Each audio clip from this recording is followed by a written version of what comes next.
Okay, good evening, everyone. We had a great conference so far, and now I can welcome all of you to our tonight's keynote. And it's my great pleasure to introduce Birte Christ, who is currently Vertretungsprofessorin of British and American Literature and Culture at the Justus Liebig Universität Gießen. Birte has held her position at Gießen University since 2009, part of the time as assistant professor, wissenschaftliche Mitarbeiterin of Professor Greta Olsen. She has previously worked at the University of Bonn, of Freiburg, Tübingen, and she was also a research fellow at Amherst College, at the American Antiquarian Society, and UC Irvine. Her teaching and research interests include law and literature, so that's right up our alley, but also transmedial narratology, women's, gender, and sexuality studies. She has published widely on the relationship between poetry and law and is preparing a book on representations of the American death penalty from the antebellum period until today. She's also the author of Modern Domestic Fiction, Popular Feminism, Mass Market Magazines, and Middle Class Culture, 1905 to 1925.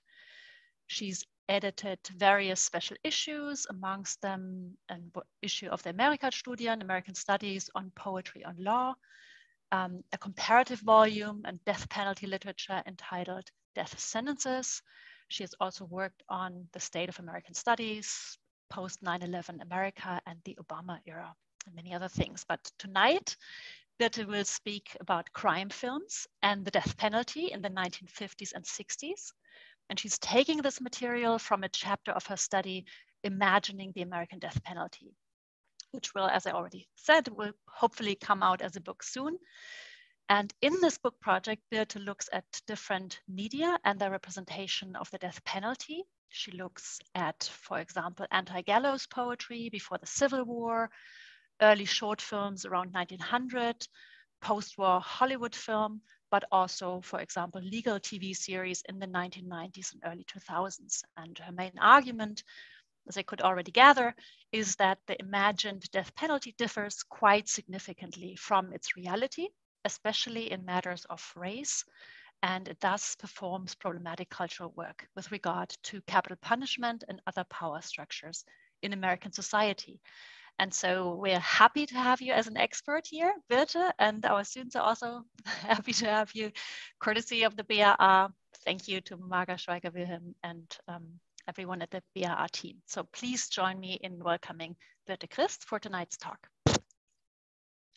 Thank you, dear Karin, for this very kind introduction, and thank you everyone on the team for inviting me to speak to you tonight. And good evening, first of all, to everyone who's tuned in, but a special welcome and good evening to the students from Erlangen, Göttingen, and München. I may be an expert, but it's super exciting for me to actually speak to a group of other experts on the death penalty. It doesn't happen very often that people in an audience have read The Executioner's Song or have watched the film I Want to Live. So I know that I can build upon a lot of knowledge here, and I have learned a lot already today, and I'm very excited about that. I hope that I'm not reiterating too many things you know already, and I hope that I can give you some insights on the way in which Hollywood culturally co-constructs what I see as America's ambivalence about capital punishment in the post-war era. Let me share my PowerPoint with you. We tried it earlier and it worked. And here we are. Okay. So I will speak about films of the 1950s today that deal with the death penalty. And these films, as you can see here, are black, white, and yes, like Jenny this morning, I will say it, many shades of gray. Yeah? They're black, white, and gray with regard to their ideological work. They affirm the legitimacy of the death penalty and even promote capital punishment. They condemn capital punishment and offer arguments against it. And they do everything in between. Yet they're also black, white, and gray, and the contrast between black, white, and gray matter quite much because the crime films are noir films. And we've just heard a wonderful paper earlier by Alejandra who introduced us to some of the main characteristics of film noir. I've selected stills from a number of the films here to give you a sense of the atmosphere of these films and to demonstrate the centrality of noir aesthetics. We can see some of the visual staples of film noir here. The shadows of windows and prison bars cast like a second filmic prison across the film's protagonists. And of course, this indicates some sort of existential imprisonment, disorientation, hopelessness, this sense of no way out. And I've selected these stills also to state at the beginning what I could talk about for a very long time tonight, but which I'm not going to talk. And this is the specific noir aesthetics of these films. So no noir aesthetics in my talk, but perhaps we can get to that in the discussion. And by the way, before you wander, the still in color is from the film The Unholy Wife.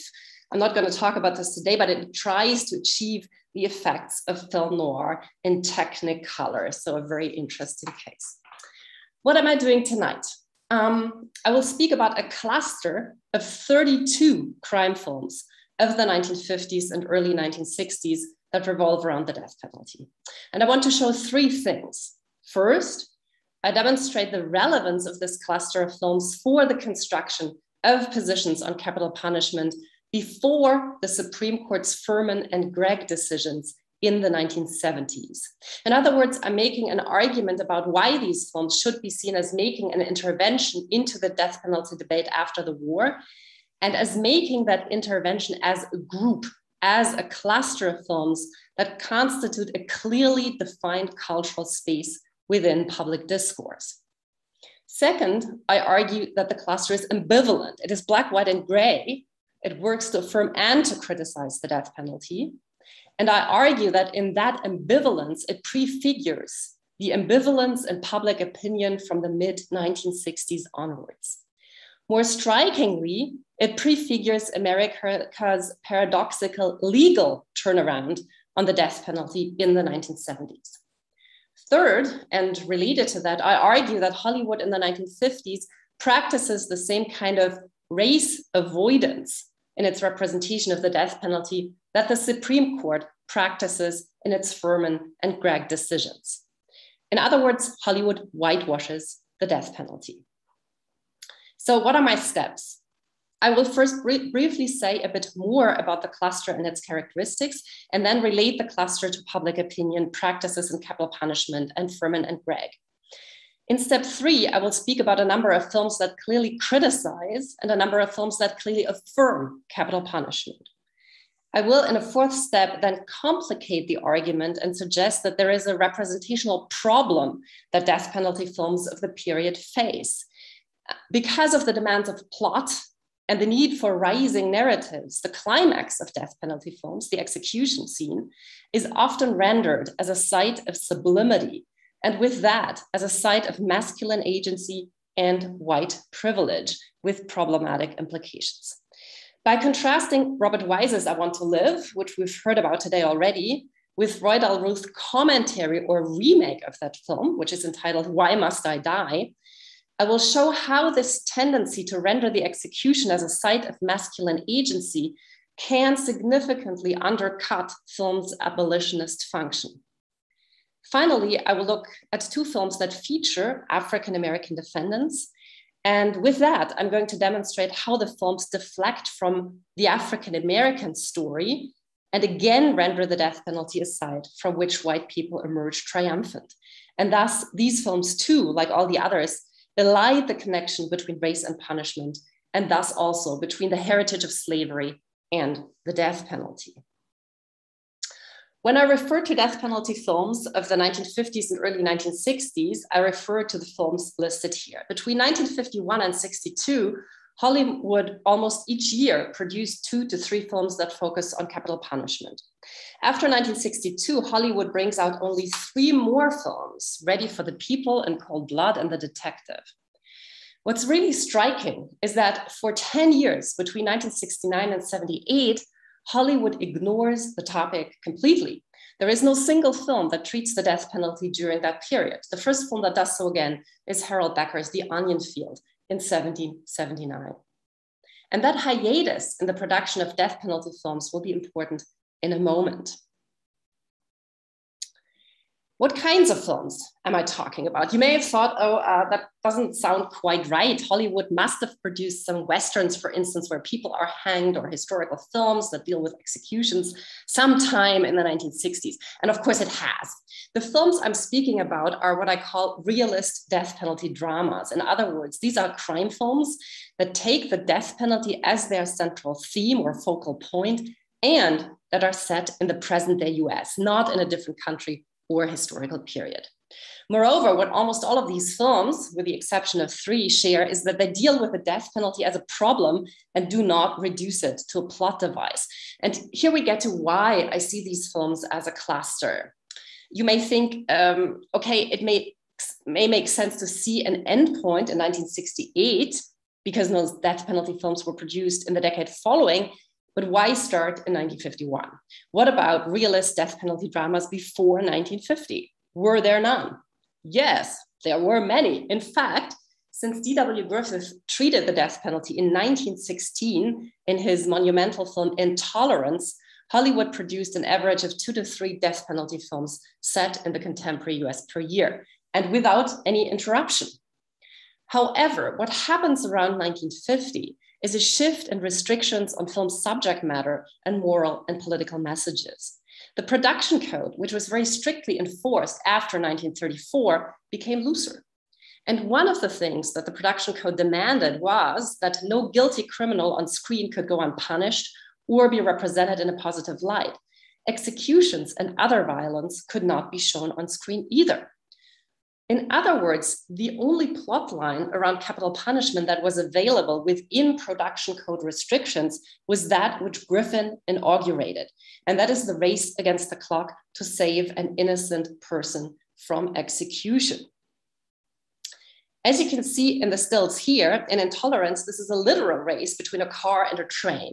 The lady in the car needs to stop the train with the governor in it in order to stop the execution of her innocent sweetheart. We see the sweetheart on the top left. Later, this often becomes a more figurative race in which the protagonists frantically search for evidence to prove the defendant's innocence, try to achieve appeals in court, and so on. After 1950, and with the loosening of the code, guilty criminals that would go unpunished could increasingly be shown on screen, and Hollywood does so. And I have some neat statistics for you here too. Before 1950, 60% of death penalty dramas feature this race against the clock to save the innocent, and less than 10% of the defendants on screen are guilty. After 1950, only 10% of films feature a race against the clock, but about 90% of the defendants are guilty or could be guilty. This is sometimes left open. So we definitely see a shift here, but what does that mean? What it means is that films after 1950 can engage with a broad range of issues and have the capacity to be critical. They can vary their plots, and they can argue that even for guilty defendants, the death penalty is not a legitimate punishment. And we've talked earlier about the fact that this might be the more effective argument. Yeah, that innocent people shouldn't be executed is quite clear to anyone, even to those who defend capital punishment. And this shift is why I consider the death penalty films after 1950 as one cluster. They, as a group, can be seen to constitute a new kind of filmic discourse on capital punishment. Of course, this new take on social and political issues in Hollywood is not only related to dynamics related to the film industry, like the production code. The 1950s also saw public opinion turn against capital punishment, and penal practices moved steadily towards a de facto moratorium on executions in 1967. And let's look at that. Throughout the 1940s, 50s, and 60s, we see a steady decline in executions taking place across the United States. The reasons for that have been heatedly debated, but what's clear is that executions were stopped not on the level of convictions, but in appeals processes in the courts. From the mid-1950s onwards, it was specifically the NAACP and its legal defense fund that worked towards bringing executions to a halt by way of appeals. By 1961, execution numbers are down to under 50 per year. And at the same time, the model penal code, which was developed by the American Law Institute between 52 and 61, promoted rehabilitation as the primary goal of penal politics and the abolition of the death penalty. In 1966 then, and this is the only time in the 20th and 21st centuries that that happens, a majority of Americans opposed the death penalty according to polls. In 1967, no person is executed in the United States. In other words, the year 1966 marks the high point of pro-rehabilitation attitudes among the public and professionals, and execution practices, the beginning of a moratorium in 1967, are completely in line with those attitudes. This high point, however, is also the turning point, a turning point towards a renaissance of harsh punishments, mostly as a reaction against racial conflicts in the inner cities in the mid-60s, and we can also safely say a backlash against the successes of the civil rights movement. And this renaissance of harsh punishments is, of course, one which over the next 3 decades reaches its climax with the Omnibus Crime Bill of 1992 and its consequences. And among these consequences are mass incarceration and, in 1999, the highest number of executions since before World War II. What's important for us to note here is that the end of executions in 1967 coincides almost exactly with Hollywood stopping its production of death penalty themed films. So we can see here that Hollywood makes very conscious interventions into public discourse, and I would suggest we can also see that filmmakers believed that the matter of capital punishment was closed and decided the moment when a de facto moratorium had been put into place, and no matter which side of the debate they took. And this is also what activists believed at the time. The Furman decision in 1972 seemed to be the logical legal conclusion of the de facto moratorium. As you all know, in Furman, the Supreme Court declared capital punishment unconstitutional as it was then applied. And in 1976, its Gregg decision reinstituted the death penalty after states had revised their statutes. The Supreme Court judge's position in Furman in 1972 can be seen as the legal equivalent to public opinion in 1966. Furman declared capital punishment unconstitutional, but at the same time, it is the turning point that made a conservative, punitive backlash and a harsher, more frequent use of capital punishment possible. Without going into the legal details here, Furman was not only a very narrow 5-4 decision with the judges each filing separate opinions, but more problematically, it did not declare capital punishment as cruel and unusual and thus as unconstitutional as such, only as it was then applied. The changes in state statutes that were intended to make the process less arbitrary, such as the introduction of the bifurcated trial, then paradoxically allowed for a broader application of the death penalty.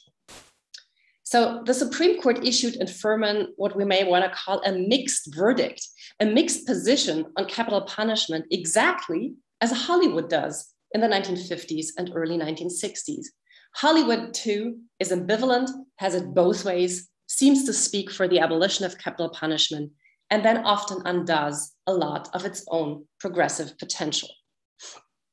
One last point about the Furman and Gregg decisions. Both Furman and Gregg seek to eliminate arbitrariness from the capital process.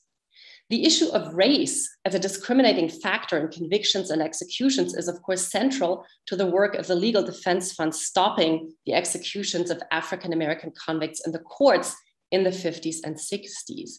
And it is also central to activists and to amicus briefs that activists submitted to the court during the Furman proceedings. And William Henry Furman was a Black man. However, the court in Furman almost entirely bypasses the issue of racial discrimination. It practices, as scholarship has said, race avoidance, or we could also say it takes a race-neutral decision where in the practice of the death penalty, there is no neutrality on race whatsoever. Hollywood film, I will show, does the same. It avoids the representation of African Americans in the execution chamber and, like the Supreme Court, thus works to prevent a clear view on the way in which the death penalty is an instrument of racial control.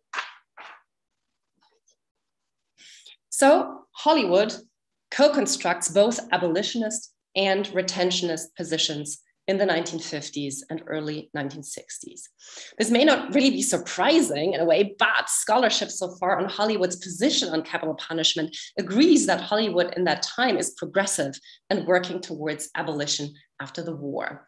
Why does previous scholarship come to that judgment? I believe because it usually rests on the analysis of a small number of films like In Cold Blood, To Kill a Mockingbird, and of course, most importantly, Robert Wise's I Want to Live. So let me show the opposite, and I will also argue later that I don't think that I Want to Live so clearly leaves the viewer with an abolitionist message. So you see on the slide a list of films that rather clearly fall into either category. And I say rather clearly because, of course, if one looks more closely, one always finds more ambivalent elements in films. Still, they are comparatively straightforward. And you can see that films for and against the death penalty are being produced across the entire period from 51 to 68. The films in the cycle that make a case against capital punishment revolve around condemned men who have or have most probably committed the crimes they are convicted for. These films make the following arguments. They show that criminal behavior is not the result of inborn evil, but can be explained by social and psychosocial factors. Retaliation and incapacitation can hence not be the objectives of punishment, and the films very openly argue that other solutions, such as a more equitable society to prevent crime, as well as psychiatric treatment and rehabilitative measures are needed instead.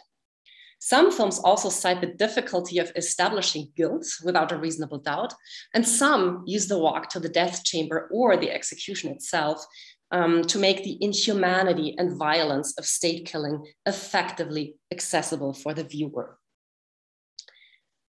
A Place in the Sun, for instance, which is a film version of Theodore Dreiser's novel An American Tragedy, argues quite directly that because certain parts of the population are denied a place in the sun of American capitalism, they become criminal.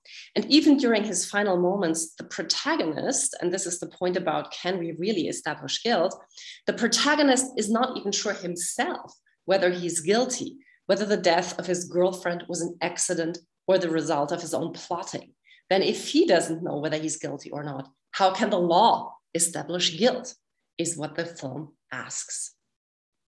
Violated, a film about a serial killer who targets young women and kills them with scissors, strongly advocates psychiatric treatment and rehabilitation.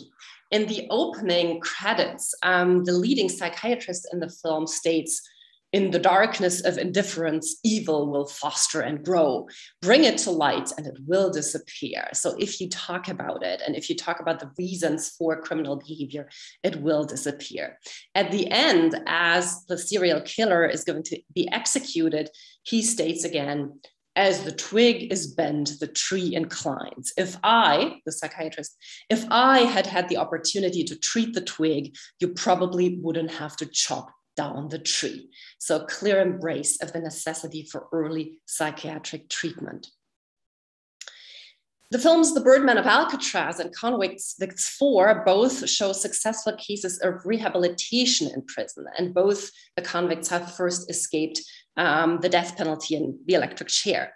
Convict Stroud in Birdman becomes one of the world's leading ornithologists in prison, and convict number 4 in Convicts 4 becomes a celebrated artist and is reunited with his family after his release. A Place in the Sun, I cite this again, shows the walk to the electric chair not as a dignified, quiet affair, as many films do, but as a nightmarish walk deeper and deeper into unfreedom. The hoodlum priest here on the left suddenly surprises convict and viewers with the fact that the execution will take place now. So there is no countdown, no preparation whatsoever, and shows the convict's contortions and both his physical and psychological suffering in the gas chamber. So these are the abolitionist films. How do the retentionist films suggest that the death penalty is just and should be applied? 2 films in the cycle deal with mob killings, so killings in the context of organized crime. And the films are very clear that the mafia simply deserves the death penalty. In The Enforcer, Humphrey Bogart is a prosecutor who, in a kind of reverse race against the clock, tries to get the death penalty for a mafia boss and is successful. in Murder, Inc., the later film from 1961, the message of the film is spelled out quite unambivalently at the very end. So we see the headline here where the mafia boss is executed, and the narrator says over this final shot, Lepke was electrocuted. It can be done. It should be done. It must be done. So there is really no doubt here. The other films that affirm the death penalty, the other films here on the affirmative side affirm the death penalty in more subtle ways. And here we are already getting halfway to the generic problem that I will talk about later. The next 5 films that I've listed here, Cell 2455, Illegal, 12 Angry Men, The Last Mile, and The Detective, all use a death penalty plot to tell a story of heroic masculinity, stories of redemption, transcendence, and triumph in the face of the law. In other words, the death penalty becomes a site, an occasion for the protagonist to prove his masculinity, his integrity, and his dignity. The death penalty is hence not as such criticized. Instead, it is affirmed as an important and necessary trial of manhood. In Cell 2455 and The Last Mile, it is the capital defendants who triumph over the death penalty. And I'm going to look at Cell 2455. Cell 2455 tells the story of Carol Chessman, who's called Whittier in this film. The film came out in 1955, 7 years after Chessman's conviction, when he had escaped several execution deadlines by only a few hours. And in those, he was acting as his own attorney, and he had also published his autobiography a year before. And Chessman, the real life Chessman, would go on like that until 1960, when he was finally executed. This film from 1955 could hence be read as an intervention by Hollywood into an ongoing case in which Hollywood might plead for justice or mercy for Chessman. The film, however, does not do either. Whittier in this film isn't particularly sympathetic, and he takes full responsibility for his crimes. And moreover, he stresses that social circumstances had nothing to do with that. He says, what in fact prompted his criminal activity was his nature. So instead, Whittier here is shown as a rogue defying the system. His impending execution is represented as a chance for him to prove his intellect as a legal advocate, his bravery, his American self-reliance, and we can say by extension, his manliness. When he succeeds in getting another stay at the end of the film, the warden congratulates him in the manner of a successful sports star. The warden says, "You've done it again, Whit." And the film's voiceover frame narrator speaks in this scene that we see here, where we also see Cell 2455. The narrator speaks the following solemn last words. "So the story of this man is not yet over, nor is the story of Cell 2455 death row, where the wit descends to the gas chamber or whatever the future holds for him. Cell 2455 still stands, ready and waiting for the next Whittier." So the speaker's declamatory mode suggests that this is an ongoing story of epic proportions, but it in no way implies that this may be a story of inhuman or ineffective punishment that might need to be ended. The film hence embraces the existence of Cell 2455 and death row as an endless generator of tales of white heroic manhood. The 3 other films I have picked here tell stories of dramatic triumph, not about capital defendants, but about legal actors in a capital trial. The most well-known films of these is 12 Angry Men, in which Henry Fonda, a member of a jury who decides in a capital case, raises reasonable doubts that the teenage defendant may not be a murderer, and he can ultimately swing around the 11 other members of the jury to join his position and save the teenager from the chair. The film is a courtroom drama, even if it takes place almost entirely in the jury's deliberation room. And like so many other courtroom dramas of the 1950s, 12 Angry Men ultimately affirms that no American citizen needs to worry, that the American legal system ultimately always delivers justice, and that we can rely on virtuous citizens such as juror number 9, embodied by Fonda. Whether capital punishment is generally legitimate or not is not the question in this film. In Illegal and the Detective, the link between triumphing in a legal case, a legal capital case, and reaffirming masculinity is even more pronounced. Both the lawyer protagonist in Illegal and the police officer in Detective struggle with their love relationships, and when they triumph legally, they also regain their control over their sexual lives. These observations lead me to my next step. I want to highlight one problem of the death penalty dramas, and it can be seen as a problem in the sense that it might undercut some of the force of the films that most certainly are meant abolitionist in intent. And I'm going to argue this with regard to I Want to Live. I've just suggested that for death penalty film protagonists, the capital trial becomes an occasion to prove themselves. In film, executions also become such occasions. The execution should be the moment of utter desperation and denigration for the executed, a moment of violence. But in fact, in the American filmic imagination, it often becomes a site for heroic agency. And a film, an earlier film from 1938, Angels with Dirty Faces, highlights this issue. In the film, the older mentor of a youth street gang is going to be executed for his crimes, but he repents his ways. He does not want the young boys of the gang to admire him and to emulate his criminal activity. When he's executed, he screams for mercy. He struggles with the guards, and we see this here in the shadows on the left-hand top corner. And we also see that when they try to take him to the chair, he desperately clings to the radiator and screams. The newspaper headline that tells the boys about his death the next day reads, "Rocky dies yellow. Killer coward at end." And in this inversion, the film highlights how, in the American imagination, on screen and off screen, the execution is seen as a site where one can prove one's fearlessness, one's bravery, and yes, one's taking it as a man. We wouldn't speak of a woman as a coward, perhaps, for instance. In Angels with Dirty Faces, in addition to disillusioning the street gang with regard to his heroism, or Rocky's heroism, we also have one of the very few scenes in American film where an execution is shown as an undignified, truly chaotic, horrific scene, in that it externalizes the horror that the defendant must be experiencing and doesn't sublimate it or turn it inside. I want to argue now that Robert Wise's I Want to Live, which has been seen as the anti-death penalty movie of the period, engages in exactly that problematic dynamic of the death penalty film that I've just talked about. It uses the execution to glorify and heroize the criminal.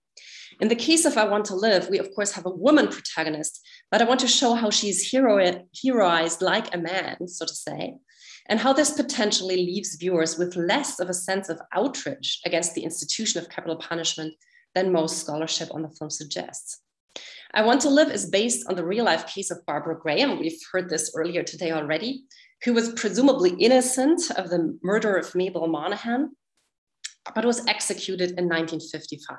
And 2 years after Robert Wise then made this film, Roy Del Ruth directed a second take on the story, and this film is entitled Why Must I Die? As the title suggests, it offers a direct comment and also, if you will, an ideological correction to Wise's earlier film. You can also see here that the film is advertised as the true story of Barbara Graham, implying that Wise maybe told an untrue story. And I will use this film to highlight how I Want to Live heroizes the protagonist and how this lessens the film's force. The contrast shows that Why Must I Die really resists heroizations and is perhaps much more effective in showing the injustice and the violence of death by execution. So I Want to Live has been seen as this frontal onslaught on capital punishment. And it is often also taken as the film that made the baby boomer generation first question capital punishment. And the scholarship that looks at the film has read the execution scene, which is very long, about 30 minutes, as rendering Graham weak, helpless, and disoriented, and thus as creating empathy for her. I disagree with that reading, and especially so when we compare the sequence with Del Ruth's very different representation. I Want to Live constructs Graham's story, I maintain, as an upward narrative in which she ultimately triumphs and meets death on her own terms. Whether the film is read as an abolitionist rallying cry or not largely depends on the viewer's initial position. If she's against the death penalty, she does not want to see the beautiful Barbara Graham die in the gas chamber, and will also be very much chilled by the psychological cruelty of the last minute stays. If she's for the death penalty, the film shows how dignified and physically painless a just death at the hands of the state can be. In both cases, she would turn away from the screen with a satisfying sense that a true heroine has taken her leave in style. So the film tells the story as a rising narrative. The first half of the film tells the story of Graham's criminal career. She most probably hasn't committed the murder, but she has a long career of petty crime.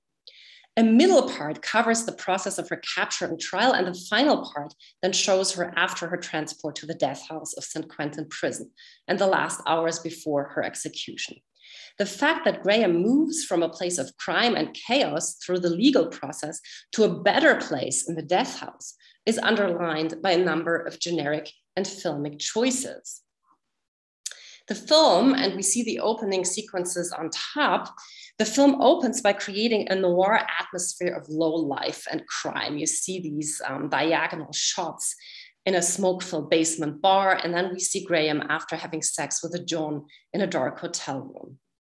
Throughout the first part that details Graham's criminal life, the mise en scène is extremely dark. All the scenes look like that. All the scenes are set at night, even the ones that show her as a desperate young mother with a husband who spends all money on drugs. So even in the domestic space, which she occupies at one moment, or for a short time at least, it is always night and always dark.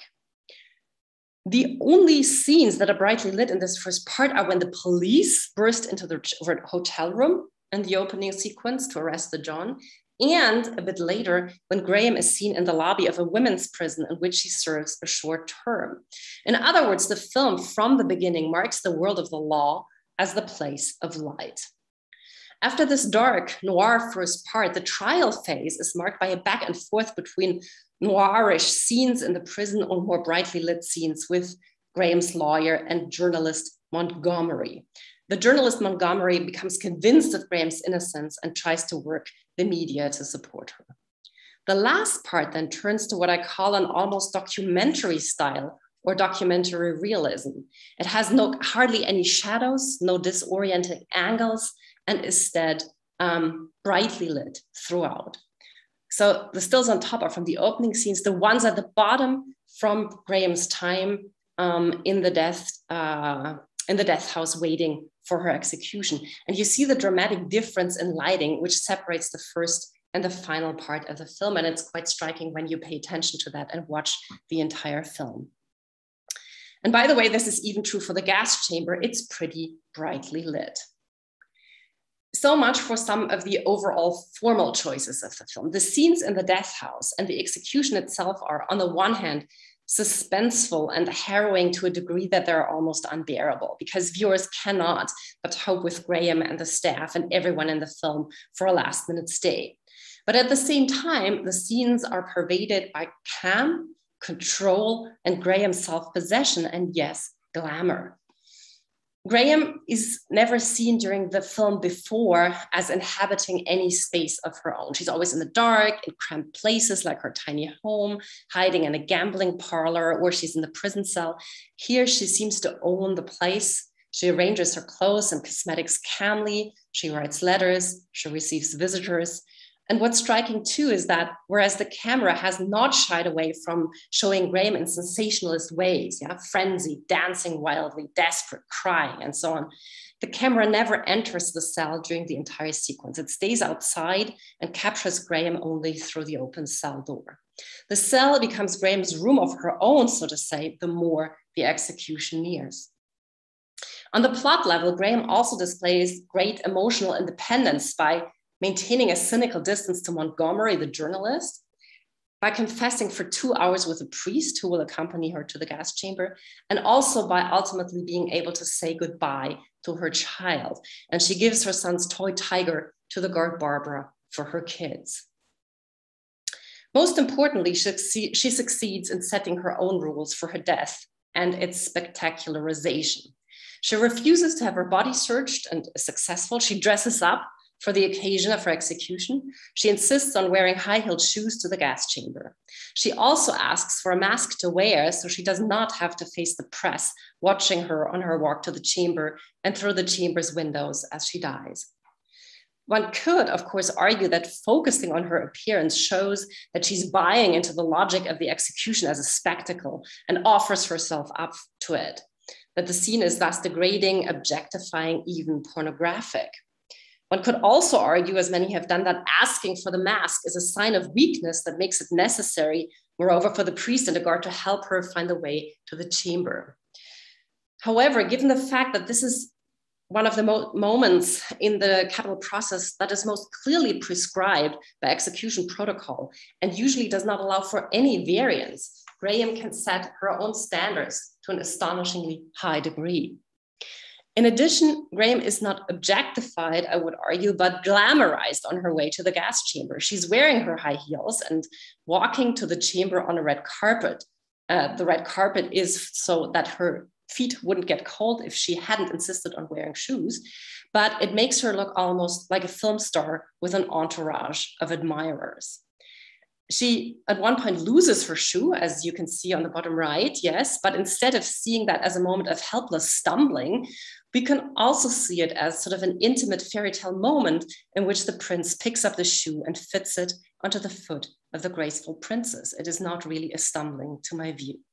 The entire sequence, I argue, works to showcase both Graham's manly courage in meeting death on her own terms, as well as her femme fatale glamour, which she retains full control of.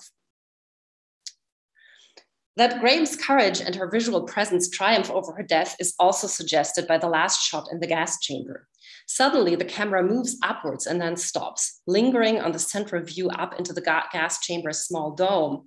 We see the vapors rise up here, and it looks as if Graham's soul ascended toward heaven, the visual conclusion of an upward narrative in which, in losing everything, Graham nevertheless seems to win. You may still ask, isn't this all still very horrifying? Wouldn't this make any viewer turn away in horror from the idea of killing another human being in the gas chamber? Can't we still read it as such? I think we can, but only if we don't look at how other films do that and how they do this perhaps even more horrifyingly and more effectively. And like, Why Must I Die? In a very different light. So Why Must I Die tells the same story, but very differently so especially with regard to the lighting. The beginning of the film shows Graham, who's about to be drawn into the world of petty crime. We see her here, her lover and her father, but she leaves these two criminals, her lover and father, to begin a new life in which she's going to make honest money, as she says in the scene above, where she packs her suitcase. So it is in the beginning of the film where Graham has a clear moral compass, takes her life into her own hands and is in full possession of herself. She becomes a successful singer in a club. And this is the bottom image is of one of her performances. And this is where she has poise and self-possession. Graham is then falsely accused of murdering Kenny Randall, the club's owner. And this owner of the club has actually been shot by Graham's opposite in the film Dolly Manson. So when that happens, then she loses any grip on her fate and any power to control her circumstances. So very different from Barbara Graham, who's desperate most of the first part of the film, but very self-possessed in the second half. Most of the time during Graham's trial and in prison in Why Must I Die, Graham is reduced to an insensate doll. She's often drugged to stop her historical breakout. So she's totally at the mercy also of the guards. And significantly, while Barbara Graham takes a stuffed toy tiger, her son's, with her to prison, a dignified and strong animal, Ruth Graham takes a tiny doll, and this doll also gets lost and brutally stepped on when the guards take her from her cell to the death chamber. The execution scene in Why Must I Die could not be more different than that in I Want to Live. During the last half hour of the film, Graham is hardly seen. So these are the only shots really in which we see her during this last half hour. And Graham only speaks actually only 2 sentences during the last 30 minutes. She says, "It's hopeless." And here, crying on her way to the chair in the middle, "No, no, no, God, no." So there is no witticism, no grace, no poise. Very different from Wise's film. During the last 20 minutes of the film focuses on Dolly Manson's inner struggle, whether to save Graham from the chair or not. She's held in the same prison. And then the film focuses on her frantic race through the prison in order to confess and stop the execution. But she is too late. So the execution itself is not shown, only the moment when the guards pull the hood over Graham's face. But in the scene where Dolly Manson then breaks down and falls to the floor, we learn that she's dead and that Manson was too late. So what we mostly see are images of Mansons, and these scenes also end with a complete breakdown on the part of Manson. The execution scene is one of complete desperation on the part of everyone involved. Graham herself, her enemy Manson, her lawyer, her father, and prison staff. This scene, I would argue, is truly harrowing, while Wise's scene aestheticizes, beautifies, and provides satisfying closure. In conclusion, I want to compare the final frames of both films. And final frames have, of course, an important function. This is what the audience leaves the movie theater with. This is the closure that the viewers take with them. And in death row films, these last frames, and this can also be seen as a generic problem, often focus on what I call the death row body figures, those who are left. They focus on what happens to those that fought for the defendants and now have to live with their execution and with their death. And often these final frames provide some sort of consolatory closure for the body figure and then also for the viewer. Otherwise, death row dramas are very hard to bear. And the final frames of I Want to Live do exactly that. They offer consolation. What we see at the end of the film is journalist Montgomery leaving San Quentin prison and diving literally into the California sunshine. As he walks to his car, we hear Barbara Graham in a voiceover reading out a last letter that she wrote to Montgomery to thank him for his efforts. So on the one hand, Graham not only controls her own execution, but also has the very last word in her narrative. And she seems very much alive, by the way, at the end of the film when we hear her voice. However, the film adds yet another twist. As Montgomery drives away, he takes out his hearing aids so that Graham's voice cannot be heard anymore. And what we hear instead is an upbeat jazz score instead of Graham's voice. And this is when he drives away, as we see in the last still. So the ending really suggests that Montgomery now moves on into a world of sunshine. The viewer is invited to close this chapter and do the same. In other words, the film does not leave the body figure or the viewer in outrage or desperation at the law's injustice or violence. And this is very different in Why Must I Die? The shots, which are all very dark and still taken inside the prison, show the following. They show a bitter interchange between the state prosecutor, journalists, and Graham's defense lawyer, Adler. So asked by the journalist, the prosecutor demands that the real murderer, so that is Dolly Manson, needs to pay for the murder of the club owner. Graham's lawyer, Adler, then bitterly asks, who will pay for the murder of Graham? And he hence calls out the responsibility of the state in murdering an innocent person. Graham's father, on the left, is not walking out of the prison into the sunshine like Montgomery, but he's a broken man and clings to the bars of the prison's visitors' room. The last frame of the film shows the electric chair seemingly waiting for its next victim. And by the way, if anyone wonders, it's a bit curious that Roy Del Ruth translated this story somewhere outside the state of California, because of course, California is using the gas chamber and not the electric chair. So this is a bit confusing, but I'm not sure it really matters in terms of the overall message. So Del Ruth's film is hardly known today. And I want to suggest that this is not only because it was filmed with a smaller budget and with a B cast, but I want to suggest that it was less successful with both audiences and critics because it is insistent on and consistent in showing the death penalty as inhuman. The story ends in complete hopelessness, and the film itself offers no satisfaction to viewers whatsoever. It is politically powerful, I would say, but hardly watchable. By contrast, I want to argue that I Want to Live was so successful, not because of its alleged abolitionist work, but because of its calculated ambivalence. The film can be read as equally affirming abolitionist and retentionist views, and provides viewers of both convictions with a satisfying sense of closure. The film's primary effective work leaves viewers in a state of admiration for Graham's courage, poise, and defiance in the face of death, rather than in a state of contempt for the death penalty. And here's also one final remark. I think the film is extremely progressive and absolutely worth watching, but not with regard to its treatment of the death penalty, but because it breaks down gendered stereotypes in Hollywood film and especially in film noir. So we've heard earlier about the figure of the femme fatale in noir. And I think it rewrites the femme fatale to a certain degree and makes her into a highly complex and also contradictory figure, and then also endows her with some of the traits of masculine, of men in noir films and with their masculine dignity. So that is what I think is progressive and interesting about the film, more so than its treatment of the death penalty. So while women in death penalty dramas are highly overrepresented with regards, in comparison to women's actual capital convictions, and this has many reasons: spectacularization, pornographic interest, the desire to create more empathy with sort of supposedly weaker defendants, and so on. This is in stark contrast to women's actual capital convictions. We all know that. African Americans and other non-white Americans are also it's the other way around, are highly underrepresented. Yeah, the women are overrepresented, the African Americans highly underrepresented.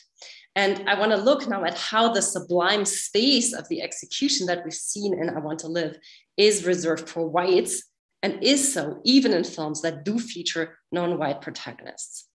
As you see on the slide, only 3 films from the cluster of 32 feature non-white capital defendants, so under 10%. The mobsters in the films about organized crime are Eastern Europeans, and the defendant in 12 Angry Men is a Puerto Rican teenager, but he's only seen once and they're not really central to the films. Perry Smith in Cold Blood has Native American roots, but this is not so important, especially not in the film version, which is a bit different from Capote's nonfiction novel.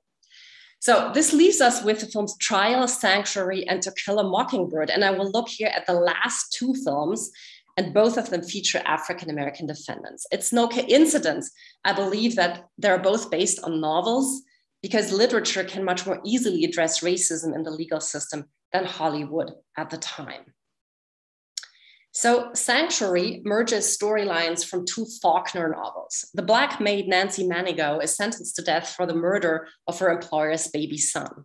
The backstory that leads to Manigault's murder is that the Southern Belle Temple Stevens, the protagonist of the story, leaves her straight life with her fiancé Gowan and falls into the hands of the seductive Candyman. And Candyman is here played by Yves Montand, an evil foreigner.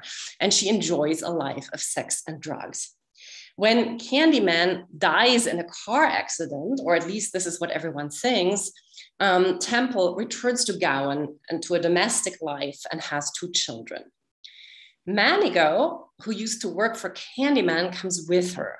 And after 6 years, this Candyman, who did not in fact die, returns and wants Temple to come with him.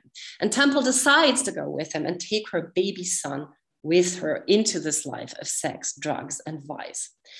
Manigault warns Temple that she cannot do this. She can neither drag a baby into a world of vice, nor can she desert her baby boy. And Temple doesn't care. She's about to leave with the child anyway. And this is the moment when Manigault kills the child in its crib in order to make Temple stay and save her marriage and family and her virtue, basically. And she does. She saves the marriage. And I will focus on just the opening and closing sequences here. The film opens with a speaking of the verdict on Manigault in court. And on the bottom top left here, we see that in a straight shot, the camera first captures the Black audience on a balcony of the courthouse, then pans down over to the white audience until it focuses on the Black defendant and her white lawyer. The following sequence of shots and countershots alternates between the faces of the white judge, Black Manigault, and white Mr. and Mrs. Gowan-Stevens. Because the judge and Manigault are shot from low angles, I hope you can see that here, and the Stevenses from a high angle, the racial positioning within the legal system is formally thematized by showing not only this spatial segregation in the courtroom, but also by showing individualized racial hierarchies. And in this individualized hierarchy, Manigault ranks above the Stevenses because she sacrifices her own life to allow them to begin their lives anew. So, and this is very similar in many ways to the Green Mile, which we spoke on earlier about, and the sacrifice of John Coffey. So, and in this film, once the law has eliminated Manigault by way of her execution, the white characters will again fully dominate the realm of law and justice, and Blacks will be entirely relegated to the balcony. And this is made very explicit in the final scene of the film. The film's last shots show the Stevenses, I hope you can see them, these two small figures, walking away from the county jail in which Manigault is being held just hours before her execution. And Mrs. Stevens has talked to her and basically has received absolution from her, yeah? For her life of vice. And while the Stevenses walk together into this new life, the camera, and I hope I could sort of imitate this movement here with these three shots, and the camera pans back up to the jail's barred window and then includes Manigault in the shot. So Manigault here is already halfway up, and we can say she's already halfway in heaven with both her own dead child as well as with her employer's dead baby. And this has been established in this preceding dialogue also between Temple Stevens and Manigault, where she says, you know, soon she's going to be in a better place. So the opening and closing sequences differentiate between Black and white characters and cinematically place them on different levels through differently angled shots. They formally encapsulate the film's conservative, racial, and retentionist politics. The legitimacy of the death penalty as such is never really at issue in the film. Instead, it serves once more as a tool for white transcendence of this problematic marriage and this woman drawn to vice. So similar to the criminals and the legal actors who are heroized through the death penalty, as we've seen before, the Stevenses can now transcend their past and its limitations because Manigault sacrifices herself and their child for them. And Gowan literally says in one of the final scenes, she has set us free. So Sanctuary's dynamic visualizes and also takes to its ultimate conclusion that which characterizes most films in the cycle, the aesthetics of eliding Black bodies.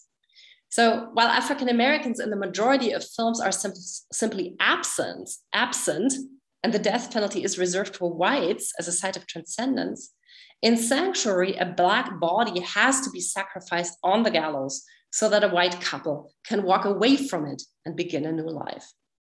In the majority of films, the absent Black bodies implicitly carry the burden of legal death, as white ones receive its imagined, revitalizing, heroizing benefits. And Sanctuary makes that dynamic visually explicit and also does nothing to criticize it. So what about To Kill a Mockingbird then?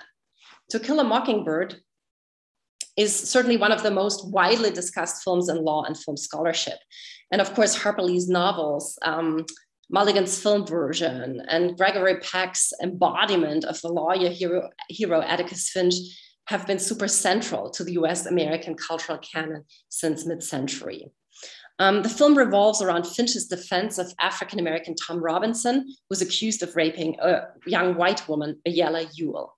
Finch can prevent a mob from lynching Robinson before the trial. He defends him in court, but then fails to convince the racist jury of Robinson's innocence. Before his execution, Robinson makes an attempt at escape and is then shot by the police. In the common, and we might say mythologizing interpretation of the film, Finch represents a heroic pedagogical model of how to overcome race prejudice and fight for a more just future. And we've heard earlier how Americans who wrote to a defense lawyer who they admired took Finch as an ideal to compare that defense lawyer with, who did all for the convicted man on death row. So, and there have, of course, been a great number of scholars who have complicated this reading of the film, this reading of the film as presenting Atticus Finch as this post-racist ideal. And I don't want to engage with all that very nuanced scholarship here. What I want to do instead is I want to read this film very briefly against trends in the cycle I've talked about and against sanctuary. So I totally agree that To Kill a Mockingbird addresses racial bias in the legal system much more directly than any other film in the cycle. So in that sense, yes, it is a progressive model.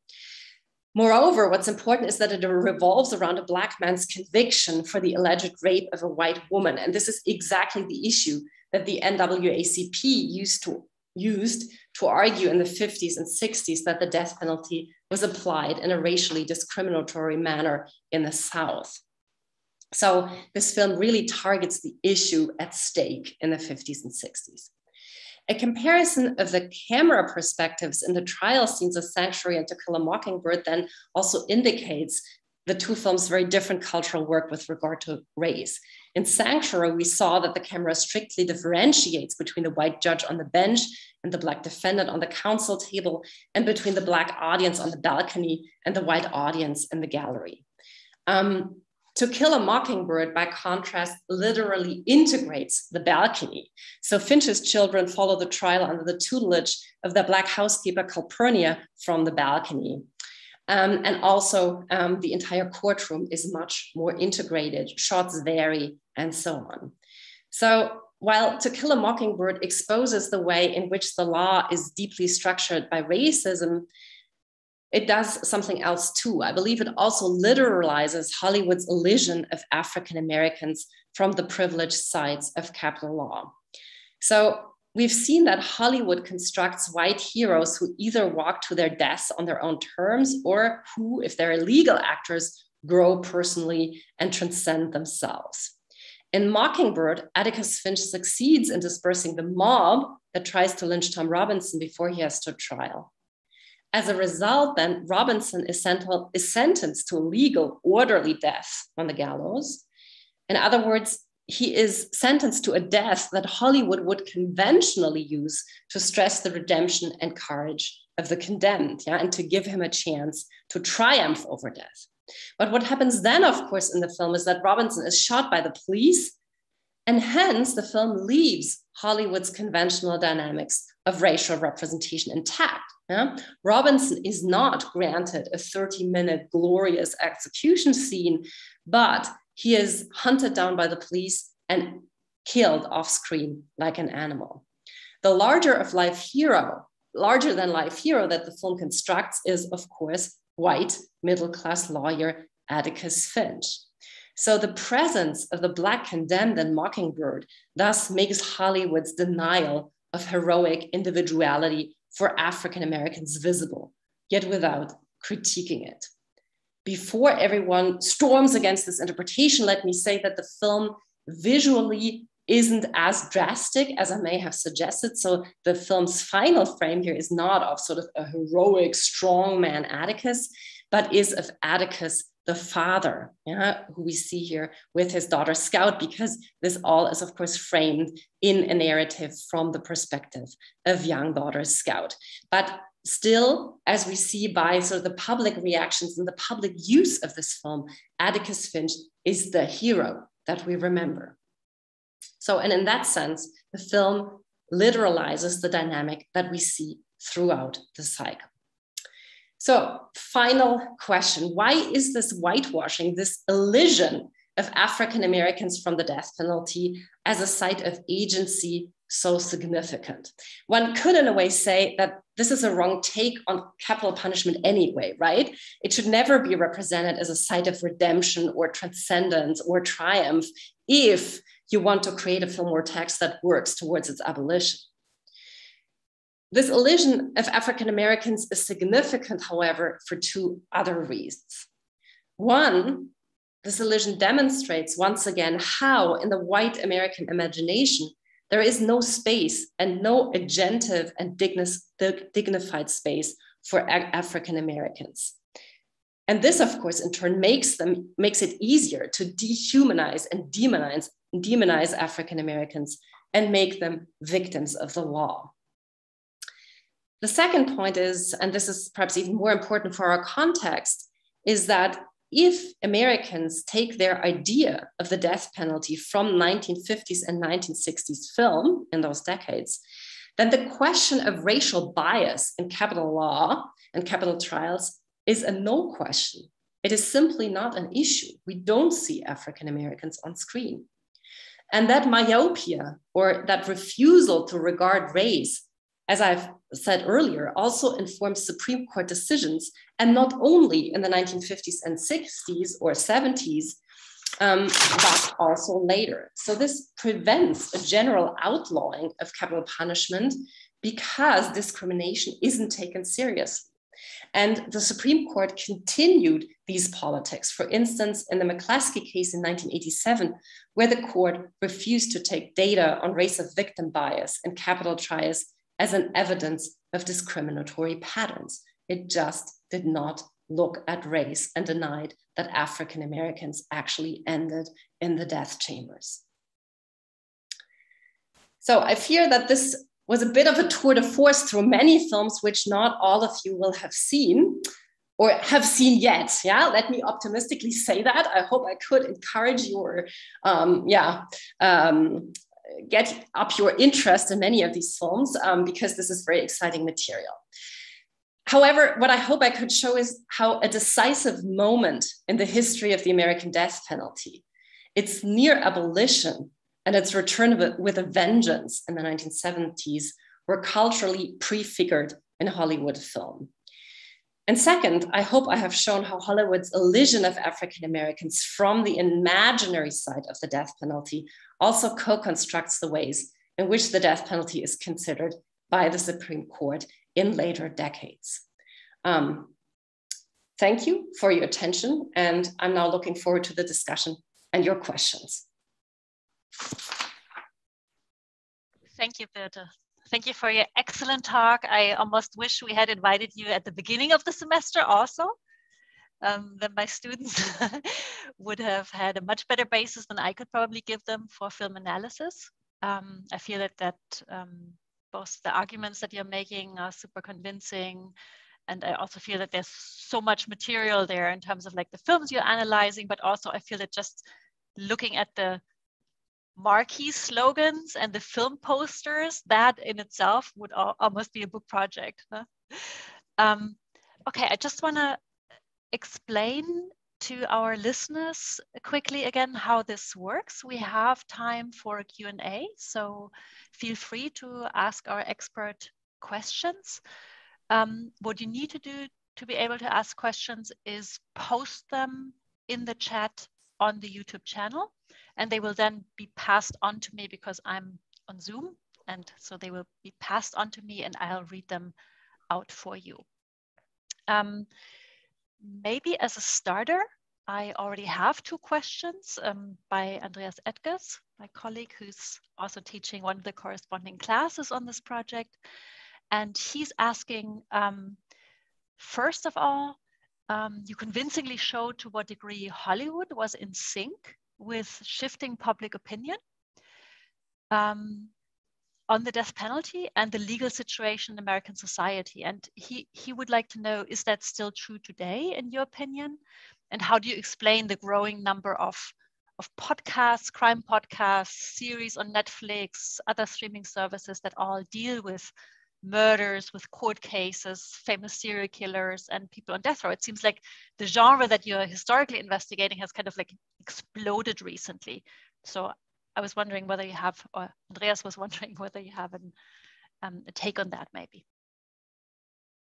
Do I answer directly, or do we collect questions, or how do you? Okay. Yeah, I collect for you, but you can answer them one by one. Wonderful. Okay, Andreas, thank you for the question. I would say that we are in a very different period of public debate about the death penalty. So there has been what I would call a reconsideration of penal practices from the early 2000s onwards. Yeah, so that the real crisis of mass incarceration and mass executions became evident in the late 90s, and we have a much broader public discussion on mass incarceration and harsh punishment.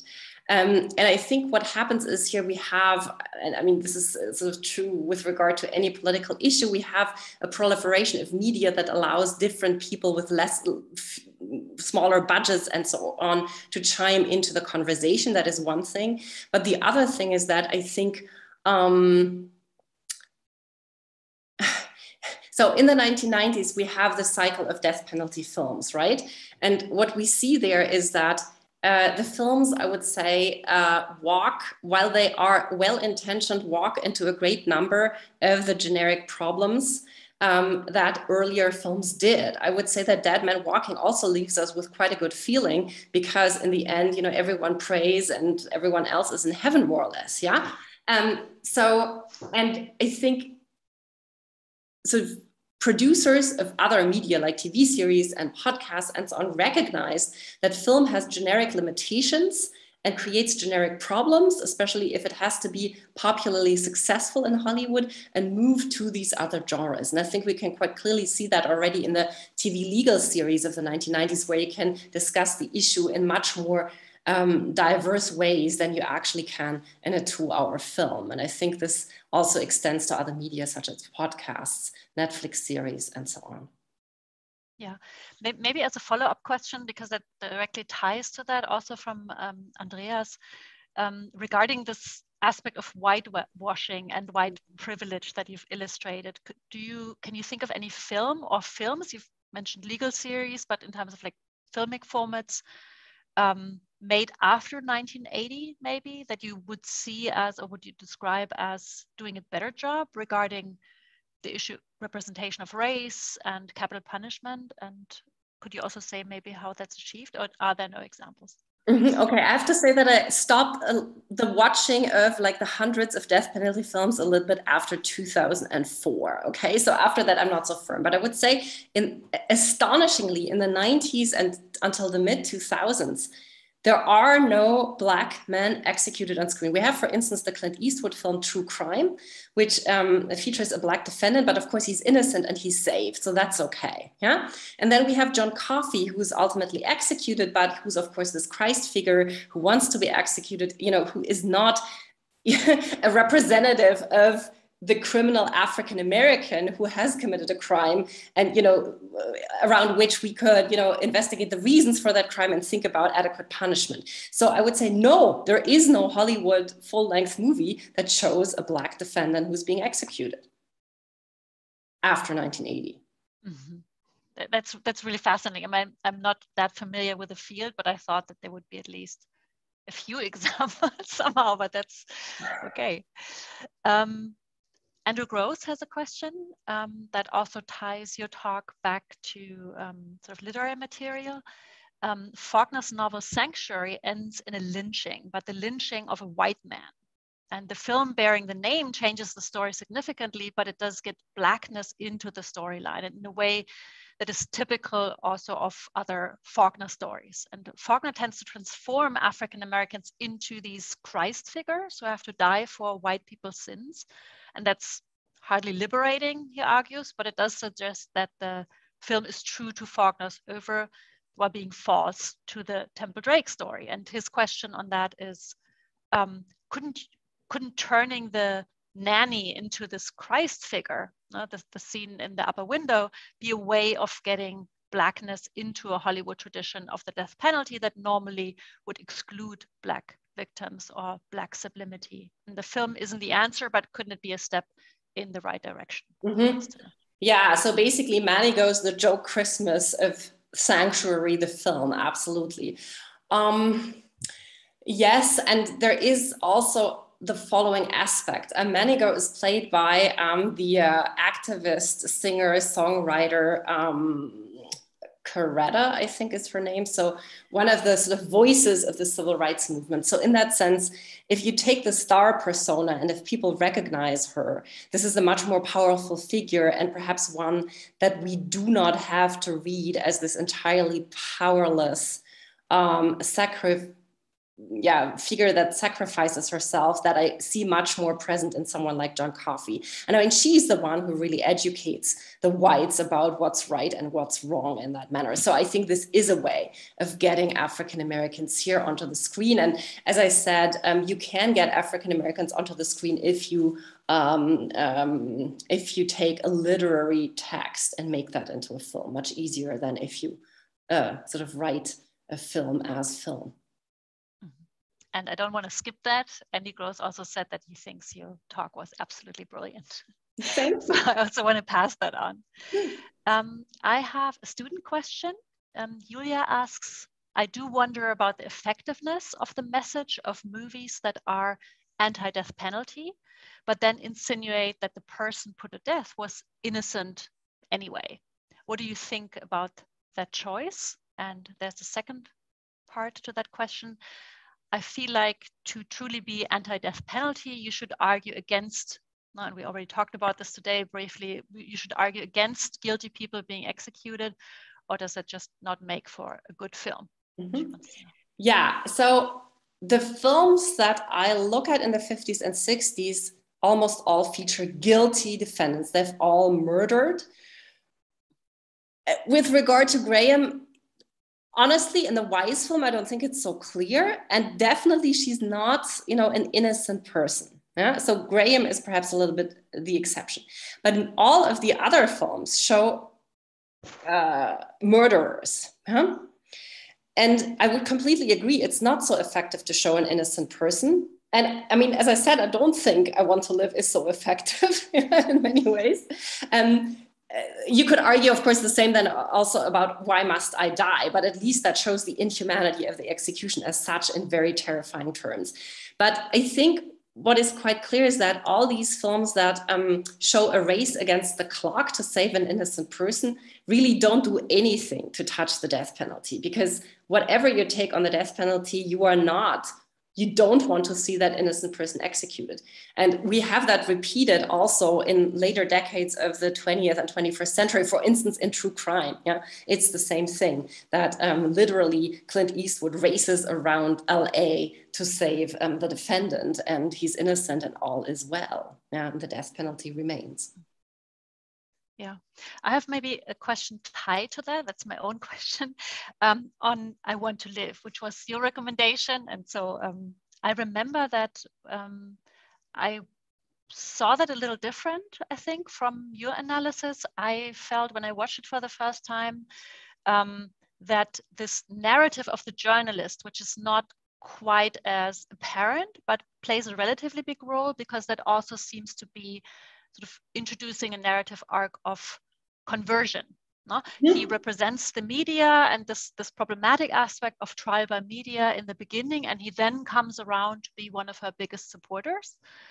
And I feel that there are two aspects worth pointing out about that. I feel that maybe part of the strongest criticism that the film wields against the death penalty is the aspect of the spectacle and of the witnessing, and sort of you had that one shot where we see her already in the gas chamber, and the ugliness of the spectators, and that's kind of like a recurrent theme through the film. That's sort of like this greed of sort of the voyeurism of seeing what happens to her, and seeing her punished independent of whether she's actually guilty or not.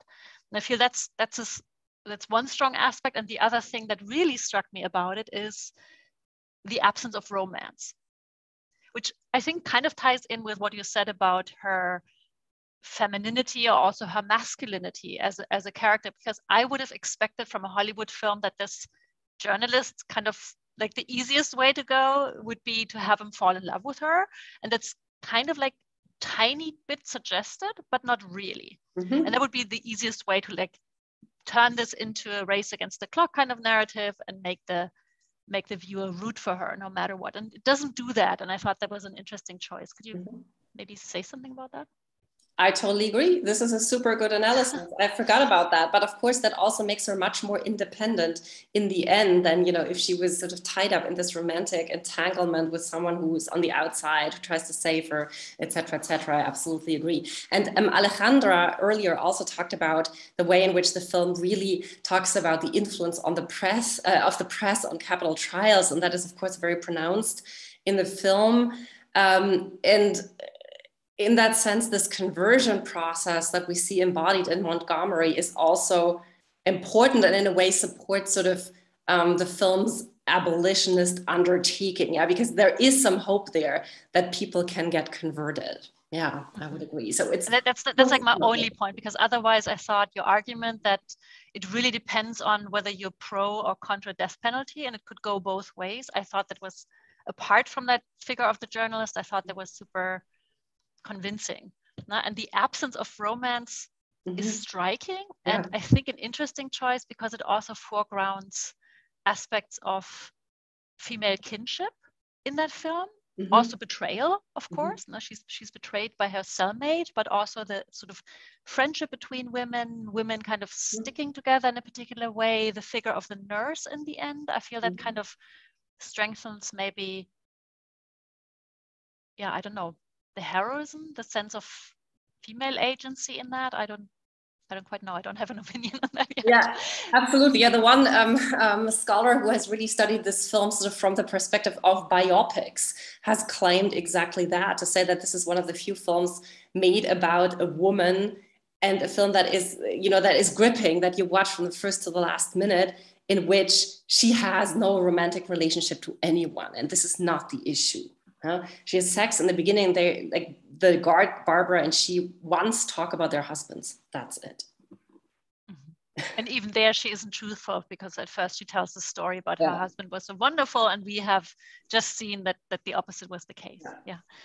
Okay, I have another question by Andreas Edges. He says, I see your point about the race against the clock films, but the fact that innocent people have been put on death row and in some cases have been executed has led some governor states to put a moratorium on the death penalty, or even put a general stop to it. So would that be, I guess the question would be, would that be the end of the race against the clock?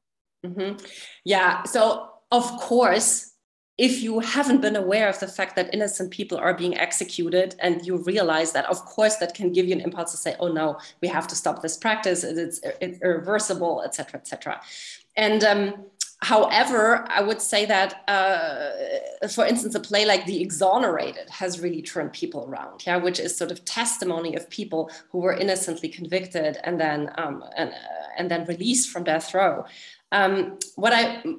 My argument here is really that in terms of the effective works of the films, sort of what kind of sense of the death penalty do they leave you with? What kind of closure do they offer or don't they offer? Do they leave you with sort of the rallying cry, now go out and end the death penalty? Or do they allow you to basically sit back and eat your popcorn and say, like, okay, everyone's kind of okay now, and we can all go out in the sunshine, yeah? So, and this is really about the narrative closure that these films sometimes provide and others don't. I think the film that provides the least closure is Dancer in the Dark, for instance. If anyone has seen that, yeah, she's dead, yeah, she falls, this is it, the music is up. You can't do it more brutally, yeah? Yeah. I have another student question from YouTube.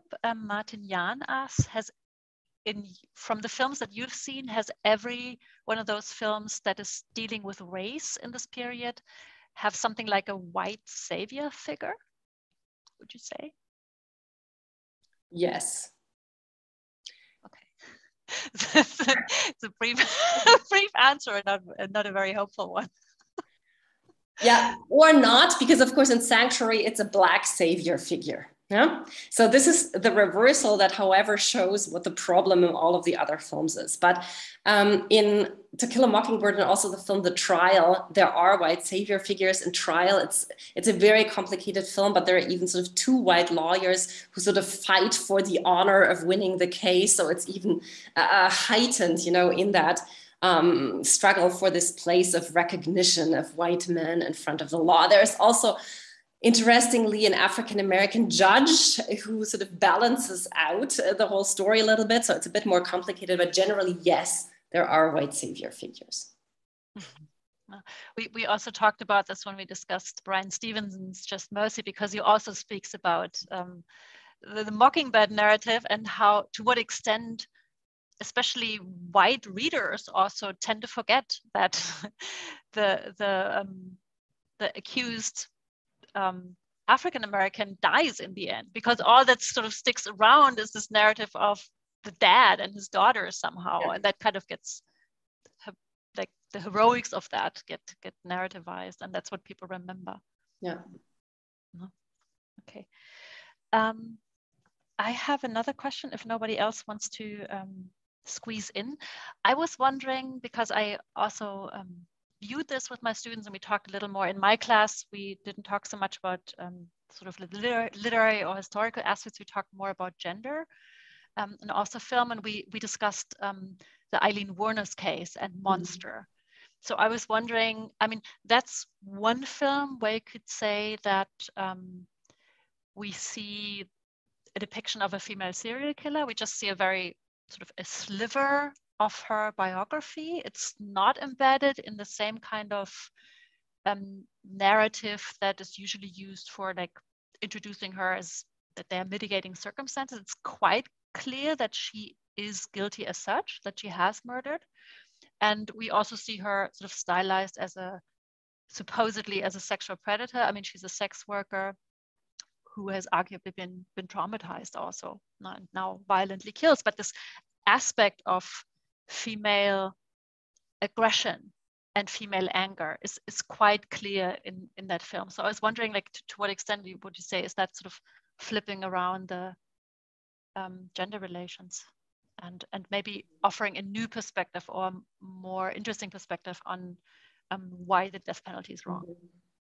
So it's been a while that I've seen Monster, but what I would say is that yes, on the one hand, it flips around the roles that we see in other or earlier death row dramas. And it can be read on the one hand as problematic because it's sort of magnified, you know, it monsterizes women, you know, as criminals and predators, which they are not. Like statistically spoken, it's like women on death row, women as murderers are completely irrelevant. Women don't murder, yeah, statistically spoken. So that's problematic on the one hand. On the other hand, I think, as far as I remember, the film also makes very clear which kind of circumstances sort of victimize Eileen Wuornos in such a way that she basically has no other choice, or that so she has no choice but to be a sex worker, to take a certain path.